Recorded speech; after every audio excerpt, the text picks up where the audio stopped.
gracia. Eres salvo por gracia, no por lo que tú traes a Cristo, sino por lo que Él te trae a ti. Y en las siguientes semanas vamos a hablar de sola fide, que es sola fe, para los que no tienen latín ahí al 100%. Solo Cristo, solo a Dios la gloria. Pero hoy nos toca sola escritura, que posiblemente es el principio que como que subyació toda la reforma, que ayudó a descubrir muchas de estas otras cosas. Pero antes de entrar en ello, quiero contaros una historia, ¿vale? Entonces, estamos en enero del año 1521, en la ciudad de Worms, que no quiere decir orugas, sino es algo otro en alemán. Estaba buscando a Arnold a ver lo que es. Es una ciudad en Alemania, hace frío, y la ciudad está inmersa en festejos y en dignidad. El recién elegido emperador Carlos V, que es Carlos I de España, había convocado una dieta que no era de comer, sino que era una especie de consejo imperial. Y imaginaos la gente que hay ahí, 6 electores, que son los poderosos de Alemania que elegían el emperador.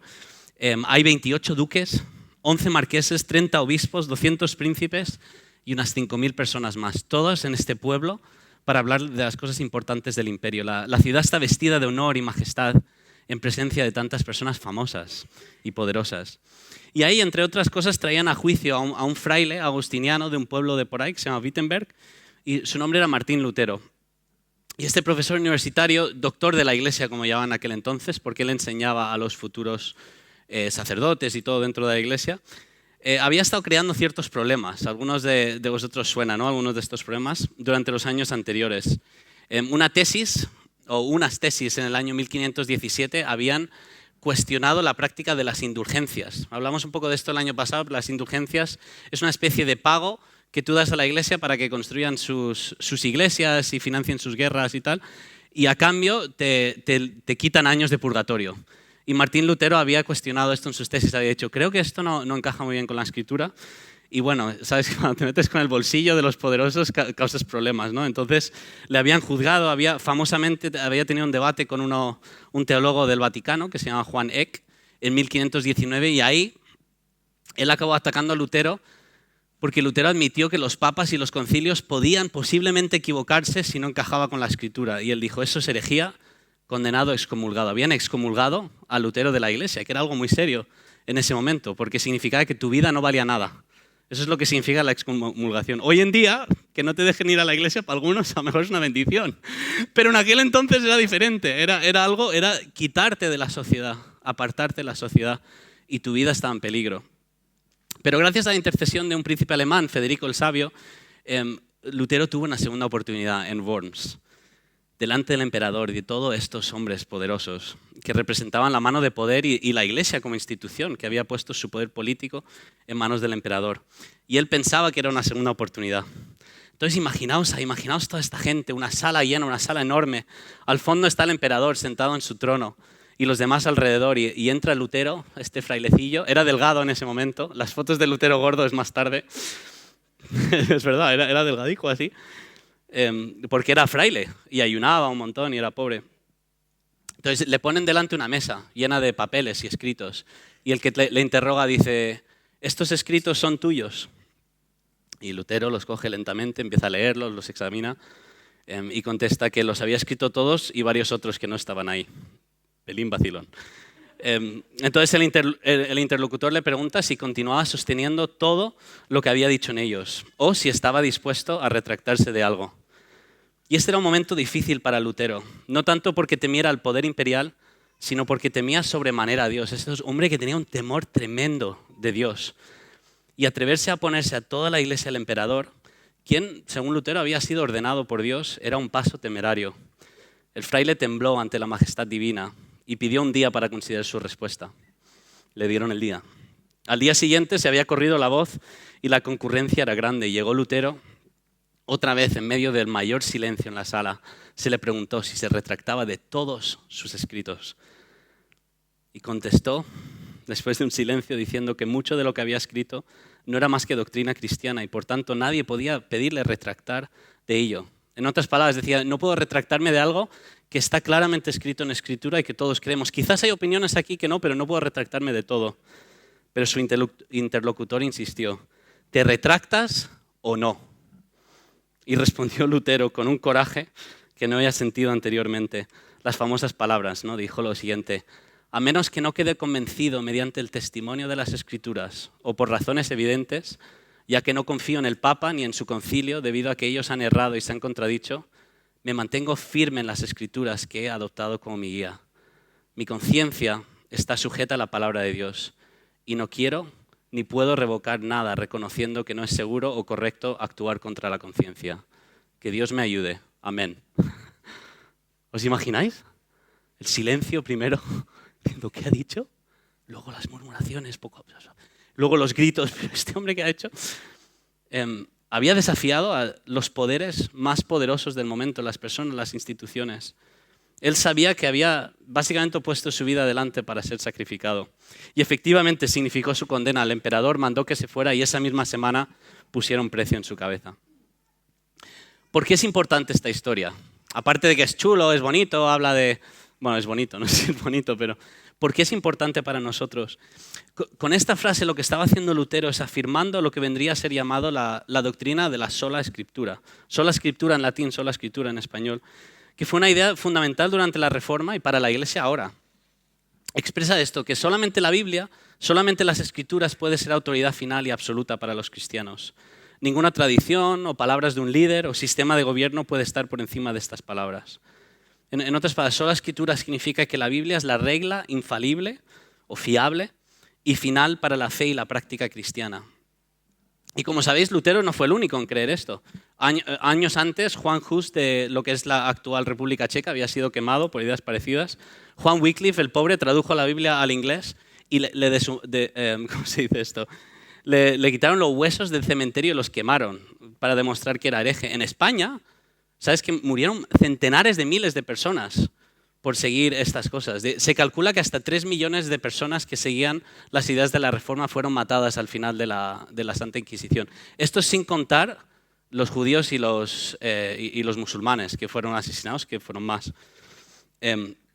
Algunos tuvieron que exiliarse, ¿no? Como Casiodoro de la Reina y Cipriano de Valera, los que tradujeron seguramente la Biblia que tienes ahí delante. Otros se encontraron en la cárcel o muerte, como Julián Hernández, que importaba Biblias en español en el siglo XVI. Gente dio su vida por este libro. Y gente todavía lo da hoy en día. Algunos conocemos casos porque creía que contenía un mensaje tan poderoso, tan fiable, tan certero, que valía la pena llevarlo a otros y valía la pena vivir según esto, pase lo que pase. Entonces os pregunto, ¿hoy en día sigue siendo realista esto de sola escritura? Personas tan modernas como nosotros, que sabemos mucho más de ciencia y de filosofía y de filología y de un montón de cosas, podemos afirmar con seriedad y con la conciencia tranquila que lo que hay aquí es la regla infalible y final para la fe y la práctica cristiana. Y hay que pensar bien esta pregunta, amigos, porque implica que todo tiene que pasar por aquí. Implica que nada que no esté aquí merece nuestra fidelidad absoluta, ni un Estado, ni un gobierno, ni una institución eclesial. Nada merece nuestra fidelidad más que esto. Puede ponernos en riesgo. ¿Estamos dispuestos a creer esto? ¿Vale la pena? ¿Es fiable? Entonces, esta mañana yo quiero explorar esa pregunta, que es muy seria para nosotros hoy en día. Y lo quiero explorar mirando la frase esta de sola escritura, un poco los conceptos que hay. Vamos a mirar cómo la escritura se define. Pero hay 3 conceptos muy importantes que salieron aquí. Decíamos la fiabilidad de la escritura. Dice que es la regla infalible o fiable. Segundo, la finalidad o suficiencia de la palabra. Dice que es la regla infalible y final. ¿Qué significa eso? Y luego su poder. Es capaz de transformar la práctica, la vida cristiana, la fiabilidad, la finalidad y el poder de la palabra. Vamos a mirar esto brevemente esta mañana. Pero antes, debido a que estamos ante algo tan poderoso, vamos a orar un momento, si me acompañáis. Señor, te rogamos que nos hables esta mañana. Esto no es una charla de la historia solo. No es una charla para admirar a Martín Lutero, aunque en algunas cosas es digno de admirar. No es una charla para reforzarnos en una creencia ética, Señor. Estamos desesperados por tu palabra, Señor. Háblanos hoy, por favor. Que las palabras de mi boca y las meditaciones de mi corazón sean agradables en tus ojos, Señor, mi roca y mi redentor. Amén. Entonces empecemos por el principio y pongamos un reloj, que nos conocemos. Aquí hay mucho material, ¿vale? Pero voy a intentar resumirlo. Y sí que os quiero decir, si tenéis preguntas o surgen cosas, hablar después, hablar conmigo, hablar con otros responsables. Hay mucho material sobre esto y mucho en español. Incluso en nuestra librería tenemos varios libros. Los iba a traer, pero se me ha olvidado. Entonces, preguntar, ¿vale? No os quedéis con dudas. Pero empecemos por esta palabra, infalibilidad. Infalibilidad es una definición teológica que significa que no tiene error, ¿vale? Que podríamos decir que es fiable la palabra. Y esto es lo primero que afirma, es que sola Escritura afirma que la Biblia es infalible, es decir, que no tiene fallos en cuanto a lo que afirma. ¿Por qué decimos esto? ¿Cómo podemos decir esto, no? Y es porque creemos que Dios, si Dios está detrás de este libro y Dios es perfecto, entonces sus obras son perfectas. Por eso no tiene error, dices, vale, tiene cierta lógica. Y de hecho vamos a un texto si queréis que lo explique. Hay muchos textos que hablan de esto, pero si tenéis la Biblia, mirad 2 de Timoteo, es un librito hacia el final, capítulo 3:16. Y vamos a ver esto un par de veces, ¿vale? Esto es una carta que Pablo, el apóstol, está escribiendo a un joven Timoteo que está plantando una iglesia, creo que en Éfeso. No, en Éfeso no. Bueno, está plantando una iglesia y le está explicando, oye, esto es cómo funciona el tema. Y Pablo ya se está acercando a la muerte y le dice, mira, lo más importante es esto. Y estamos en medio de eso. Y mirad lo que dice, 2 de Timoteo 3, del 16 al 17. Dícele lo... 2 de Timoteo, ¿qué diría yo? dice lo siguiente, toda escritura es inspirada por Dios y útil para enseñar, para reprender, para corregir, para instruir en justicia, a fin de que el hombre o la mujer de Dios sea perfecto, equiparado y equipado para toda buena obra. Fijaos en esta primera frase, toda escritura es inspirada por Dios. Miremos esto, pensemos lo que quiere decir. La palabra inspirado quiere decir respirado por Dios. Casi sería mejor expirado por Dios, pero suena un poco raro en castellano y por eso lo han traducido inspirado. Significa que Dios está respirando y sale su palabra. Dios es el autor final, es lo que está diciendo Pablo en esto. Respira y se produce su palabra. Ahora bien, ¿qué significa eso? ¿Significa que Dios cogió un boli y empezó a escribir y se lo dejó ahí? Me imagino el apóstol durmiendo, se levanta y en su escritorio una cartita escrita en su letra por Dios. Dice, pues publicamos esto. ¿Significa eso? No sé. ¿Apareció a un hombre santo en una montaña la palabra de Dios en unas tablas o algo escondidas y luego ese hombre lo comunicó a los demás? ¿Cómo funcionó? Sabemos, para empezar, que no fue una experiencia mística de un hombre santo que no revela sus fuentes, como el libro del Mormón o el Corán, por ejemplo, que fue revelado a una sola persona. La Biblia tiene muchos autores. De hecho, la Biblia fue escrita por al menos 40 autores a lo largo de como mínimo 1600 años. Hubo reyes que escribieron, pobres, filósofos, pescadores, poetas, legisladores, historiadores, sacerdotes, doctores. Escribieron géneros de literatura diferentes, además. Hay historia, hay poesía, profecía, cartas, hay incluso literatura apocalíptica, que es la que más nos mola llevar a las películas. En su absoluta totalidad, el 100% de lo que hay escrito aquí son autores humanos. Pero dice ser 100% inspirado por Dios. ¿Cómo puede ser? ¿Sabéis? Uno de mis edificios favoritos en Madrid es el Palacio de Comunicaciones, lo que es ahora, bueno, lo que era Correos y ahora es el Ayuntamiento y varias cosas más. Es conocido como el edificio de Correos si llevas en Madrid más de 10 años. Y se construyó, supongo que sabéis muchos esto, por el arquitecto Antonio Palacios y Joaquino también estuvo involucrado. Y fue construido desde el 1907 hasta el 1914 que se inauguró. Ahora, Antonio Palacios no construyó ese palacio, ¿verdad? Él seguramente no levantó ni una piedra.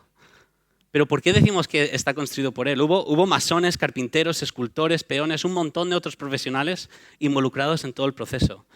Pero Antonio Palacios fue la inspiración que subyació todo. Fue el que hizo los planes, fue el que tomó las decisiones de cómo se iba a construir, fue el que se puede atribuir la autoría. La Biblia es igual, hubo muchos escritores, pero un arquitecto, un autor. Hay una inspiración que subyace todo, el mismo Dios. Y este proceso, de hecho, fue algo muy público con la Biblia. Dios obró y habló en público, en gente que lo veía, y en relación a eventos históricos que realmente ocurrieron. De hecho, las pruebas principales que demuestran que esto es verdad, las pruebas que utilizaba la gente para saber si es palabra de Dios o no, era si se cumplía lo que decían los autores de esto. Era si demostraba ser verdad. Eso es un proceso público que se hace, es muy diferente a otros libros religiosos. Y de hecho, si pensamos en la Reforma, ¿sabéis?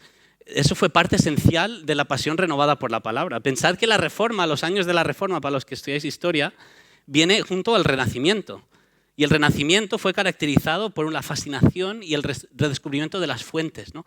De los textos que subyacen todo lo que tenemos hoy en día. La gente empezó a estudiar griego como loco, empezó a estudiar latín mucho más, empezó a estudiar hebreos y otros idiomas semíticos porque querían descubrir las fuentes. Empezaron a ser accesibles un montón de manuscritos por todo el mundo.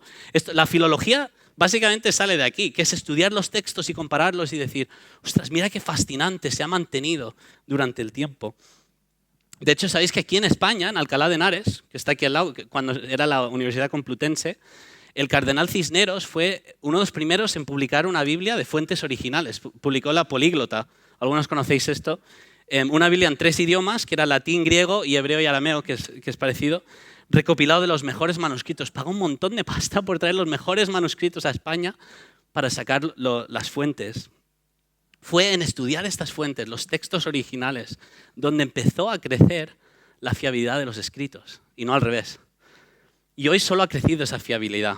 Os doy 2 ejemplos, ¿vale? Porque es importante saber si es fiable lo que hay aquí escrito, por lo menos lo que podemos medir, ¿no? Por un lado, existe la evidencia externa. Sabemos que un texto es cierto cuando hay otros textos de otros autores que no son del club, digamos, que certifican lo mismo, ¿no? Por ejemplo, si yo escribo ayer, 5 de julio, me atracaron, bueno, voy a poner algo más normal, hubo una explosión en mi barrio y luego descubres mi carta y luego descubres un periódico que ha escrito el mismo y dices, pues Kenny estaría diciendo la verdad, ¿no? ¿Me entendéis?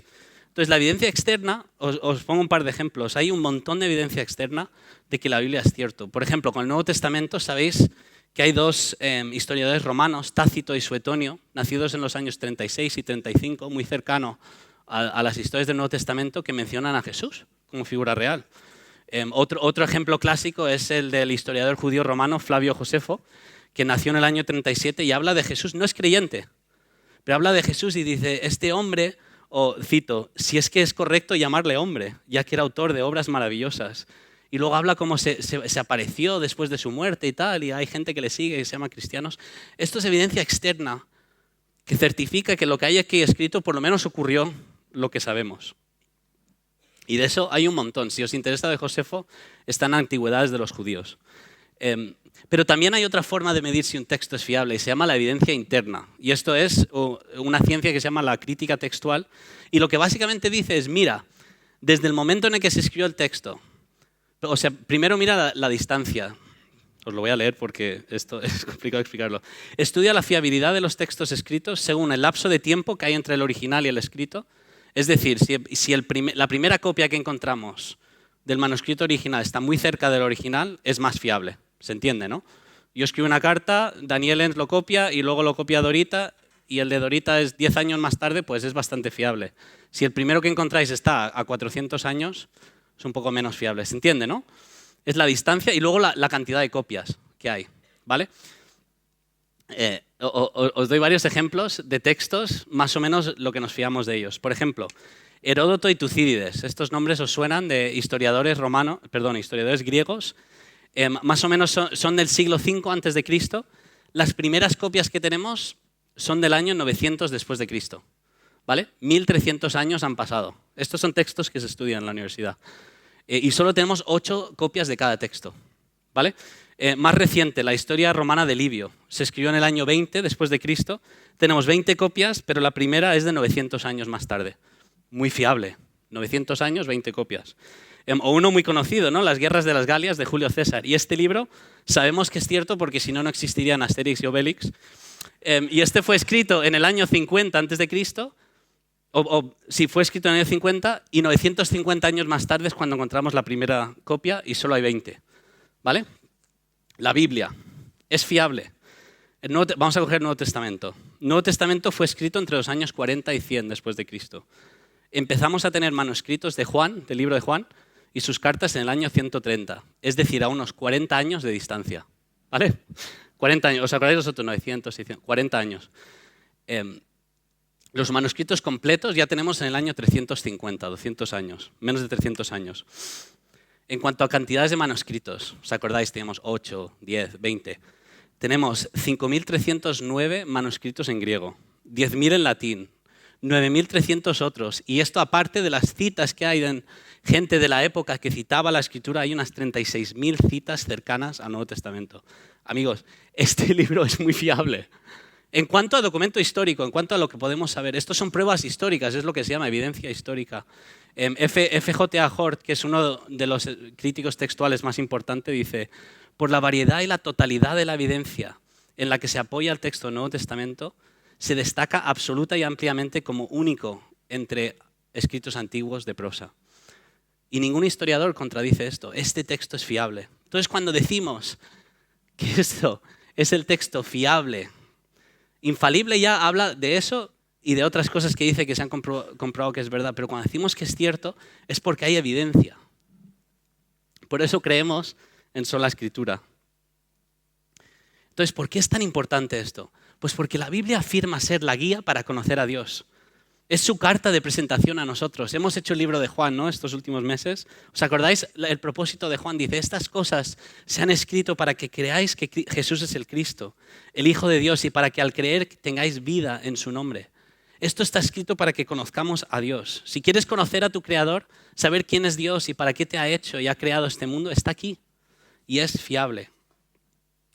Se puede conocer a Dios por otros medios, es verdad. Se puede conocer partes de Dios por la naturaleza. Sus verdades aparecen en los mejores filósofos, historiadores, en el arte. Pero la Biblia dice: esta es la revelación completa. Esto es Dios escribiendo una carta. Esta mañana, no sé si alguno ha venido en metro de Canal y no llegué al ascensor, entonces me subí por las escaleras y hay una nota ahí que dice: Taque, José te ama, o algo así en grafito. ¿Lo habéis visto alguno en las escaleras? Lo típico cutre de un... Pero es una carta de amor de esa persona hacia la persona que ama. Eso es lo que dice la Biblia ser. Es Dios escribiendo en su grafitis: os amo. Aquí me describo a mí mismo, aquí estoy, aquí me muestro y en forma suprema en Cristo, que su historia está aquí. Si quieres conocer a Dios, está aquí en este libro y es fiable. Y mirad, esto no es algo protestante, lo que os decía antes, esto no es algo solo de los protestantes. De hecho, el Papa Francisco, el que hay ahora, en su primera carta, que se llama Evangelii Gaudium, o el gozo del Evangelio, mirad lo que dice sobre la Biblia. Dice: nosotros no buscamos a tientas, ni necesitamos esperar que Dios nos dirija la palabra, porque realmente Dios ha hablado. Ya no es el gran desconocido, sino que se ha mostrado. Acojamos el sublime tesoro de la palabra revelada. Esto, los cristianos creen que esto es la palabra de Dios y buscan a Dios aquí. ¿Quieres conocer a Dios hoy? A lo mejor vienes y dices: mira, no sé si Dios existe. No. Empieza por aquí. Es lo que Él dice que es su revelación. Empieza por aquí, compruébalo, estúdialo, compáralo a otros historiadores hasta que encuentres si Dios es el que se revela aquí. Está abierto para que lo hagas, no es un documento escondido. Justamente eso era la Reforma. Dice: saca esto para que la gente crea en el Dios de verdad y no en lo que nosotros pintamos como Dios. Esto me apasiona un poquito. La palabra de Dios es infalible y fiable para conocer a Dios, que yace detrás de los autores. Es el primer principio y es el más largo, ¿vale? Los otros son más cortitos, no os preocupéis. La segunda cosa de la que dice, ¿no?, lo de sola Escritura, es: la palabra de Dios es única y final y no se puede añadir nada. Sola Escritura no solo dice que es fiable o infalible, también dice que es la revelación que hay aquí es única. No hay otro tipo de revelación y tiene un carácter finalista. No se puede añadir como revelación a esto. Y este aspecto, claro, era central en el debate de Lutero y los reformadores, porque las autoridades nunca negaron la Biblia, solo que decían que hay otras cosas más importantes a ratos. Hay otra autoridad que es equiparable o, después de Trento, superior a la Escritura, como las bulas, como las indulgencias, como otras prácticas que aquí los prohíbe o como mínimo no los anima a hacer, y dice: esto puede ir acompañado a la Biblia. Pero ¿por qué es tan importante decir que no puede haber otras revelaciones? Y la razón es porque la Biblia cuenta el final de la historia. La Biblia tiene un punto máximo y final de revelación en Cristo. Es la revelación máxima de Dios, es el punto más alto. Y esta revelación es tan poderosa, tan bonita, tan finalista, tan hermosa, que añadir algo lo estropea. Es como si te dicen: vas a recibir un premio de millones de euros, y al ir a recogerlo, de repente te empiezan a añadir cláusulas en letra pequeña que te obligan a pagar el triple de lo que vas a ganar. Eso es lo equivalente a añadir revelación a lo que Dios nos ha dado. Es precioso lo que hay aquí y es final.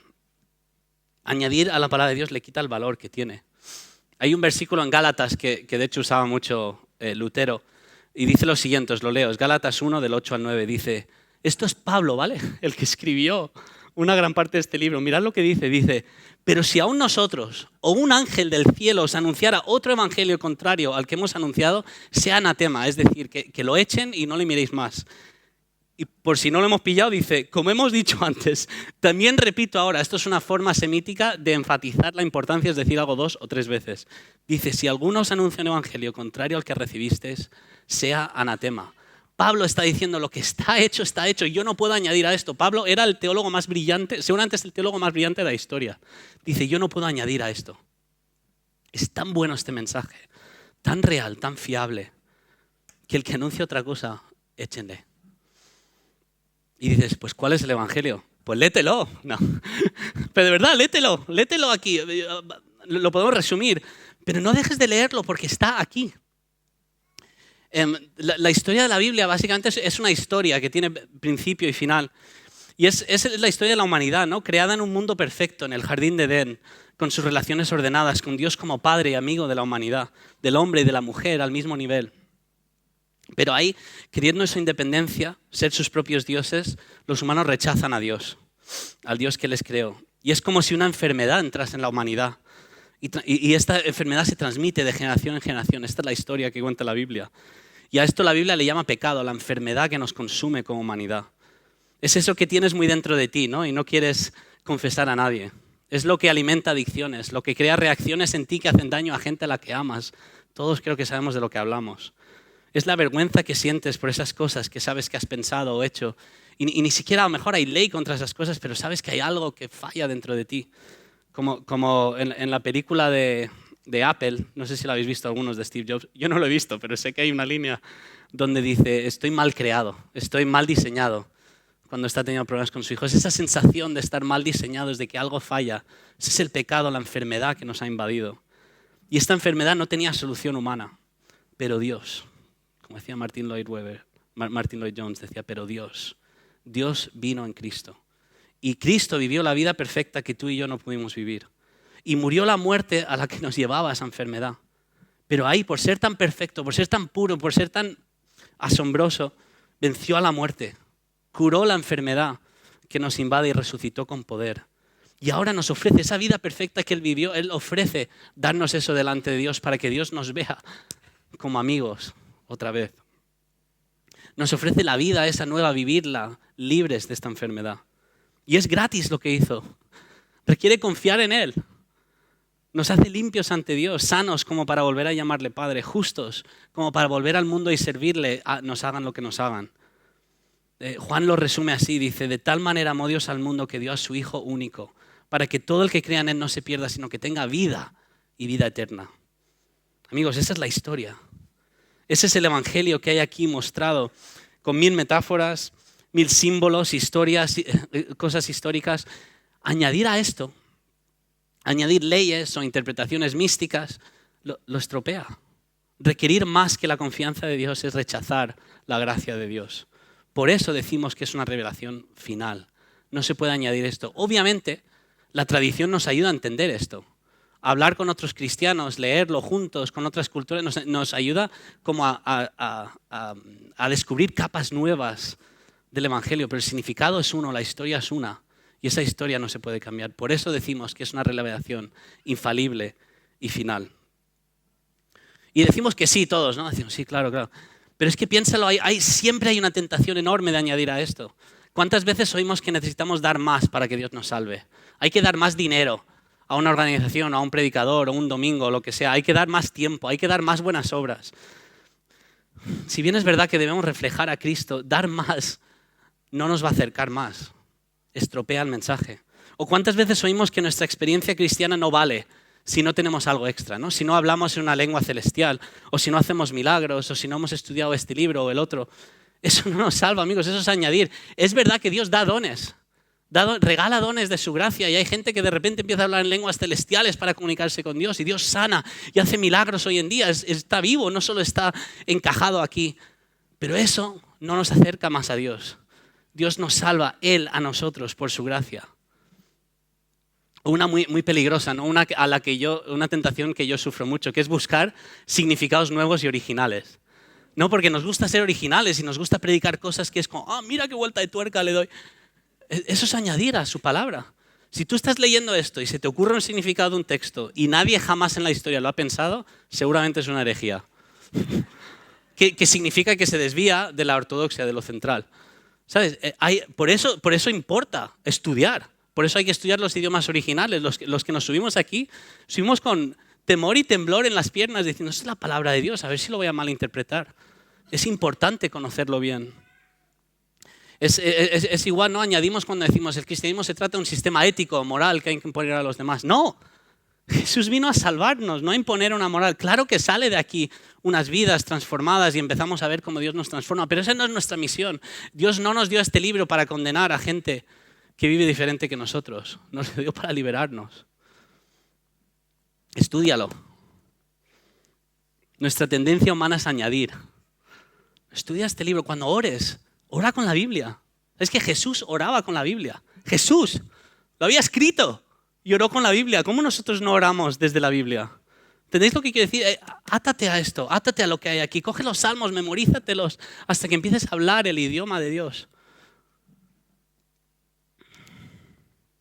La palabra de Dios es final, es la revelación final.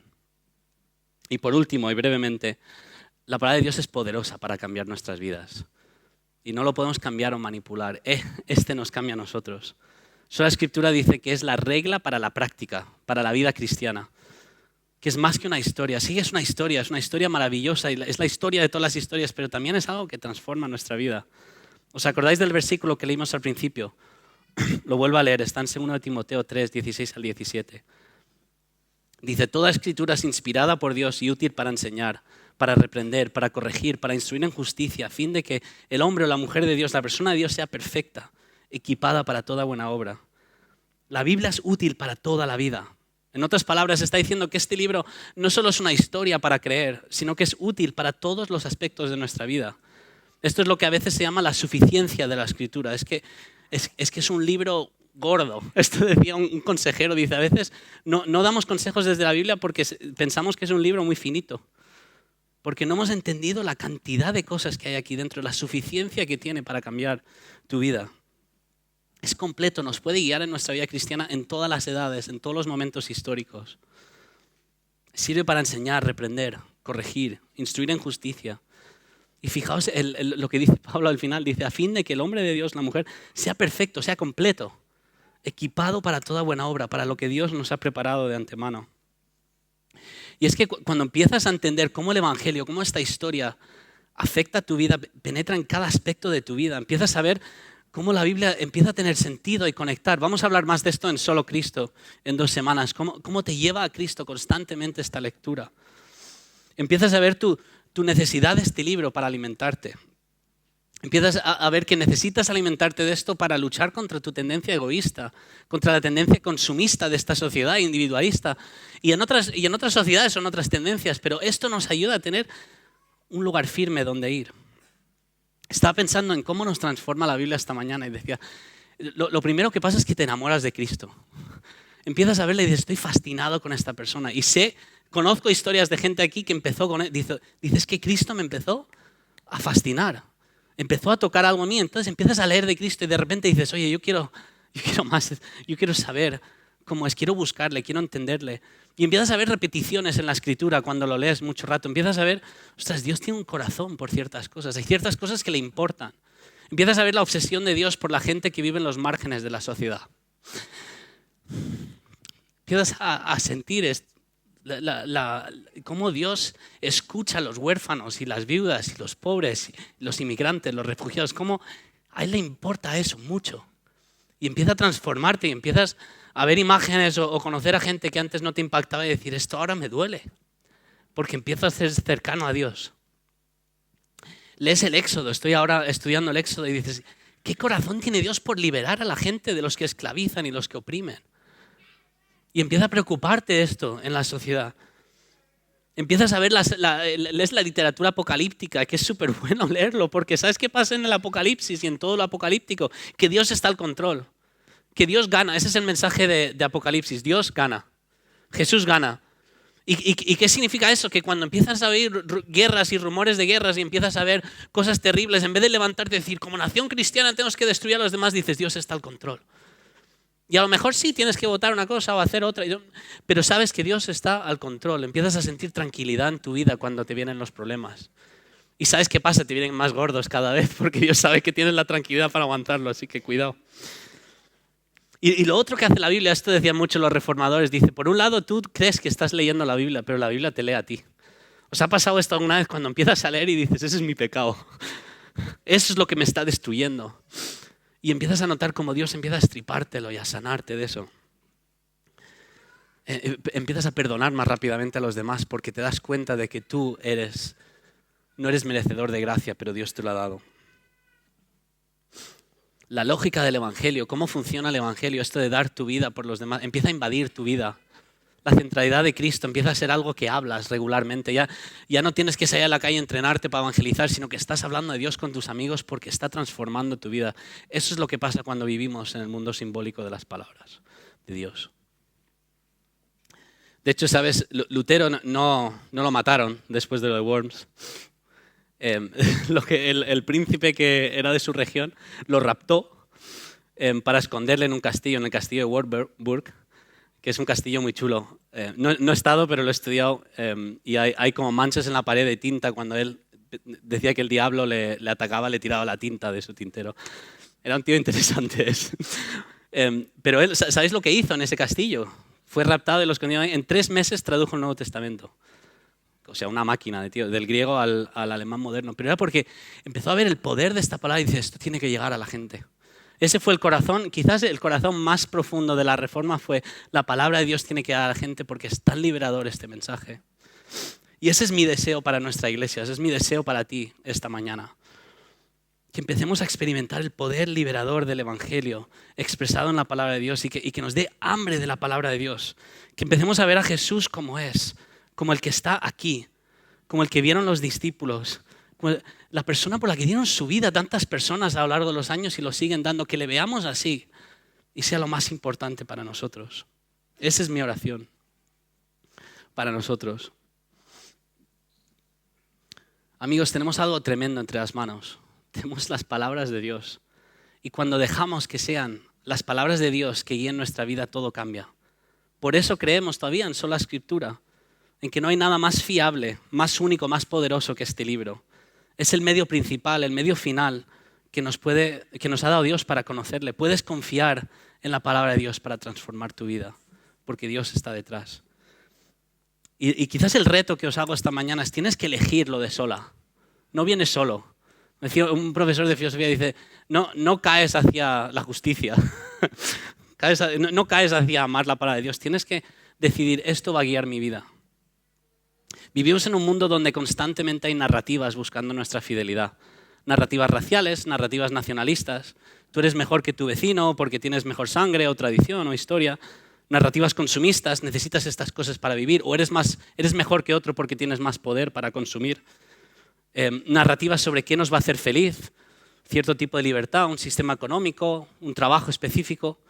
Las narrativas no son explícitas, ¿no? Muchas veces, pero están compitiendo por nuestros deseos y controlan nuestros deseos de lo que nosotros queremos ser. Nos encontramos adictos a temas que no nos interesaban. Esas son las narrativas que nos guían. Y mi pregunta para vosotros esta mañana es, ¿qué narrativa guía tu vida? ¿Qué narrativa quieres que guíe tu vida? Y quizás más profundamente, ¿puedes confiar en la persona que está detrás de esa narrativa? ¿Te va a dar lo que necesitas de verdad? Nosotros hemos encontrado que aquí, en este libro y en el autor que hay detrás, que es fiable. Y es una narrativa que no cambia a lo largo del tiempo. Y es una narrativa que vale la pena seguir. Es el creador del mundo que lo escribió. Sabe para qué fuiste creado y hacia dónde vas. Y nos ha dado lo que necesitamos para sostenerlos. Por eso creemos en sola Escritura. De esto nos podemos fiar, porque por ello hemos conocido al autor, a Dios. Puedes confiar en esta palabra para que transforme tu vida. Voy a orar y ¿por qué no alabamos juntos en un momento? ¿Por qué no nos ponemos de pie? Oramos un momento y si quieren salir los músicos y adoramos al Dios que está detrás de esta palabra. Los músicos pueden salir si quieren. Señor, gracias por no dejarnos en la oscuridad. Tú nos has hablado y nos has hablado de una forma que podemos entender, Señor, en la historia, en palabras humanas y en Cristo, Señor, tu palabra hecha hombre. Él que murió por nosotros para que pudiésemos tener la vida que tú diseñaste para nosotros. Gracias, Señor. Te pedimos, Señor, que nos des hambre por tu palabra. Que nos des hambre, Señor, para conocerte más. Y te pido que nos reveles cosas de ti. Te pido, Señor, gente aquí que está seca o siente que la palabra se ha secado y no te está encontrando ahí, Señor. Avívala con el Espíritu Santo. Tú prometes que tu Espíritu nos va a revelar a Cristo mediante su palabra. Señor, danos eso. A gente que a lo mejor no le gusta ni leer. Y dice, joder, ahora encima tengo que leer un libro de 1000 páginas. Señor, dale la habilidad de verte aquí, Señor. Señor, infunde tu palabra en nuestra oración, en nuestras vidas, Señor, en cómo hablamos con los demás. Gracias, Dios, porque tú eres digno. Amén.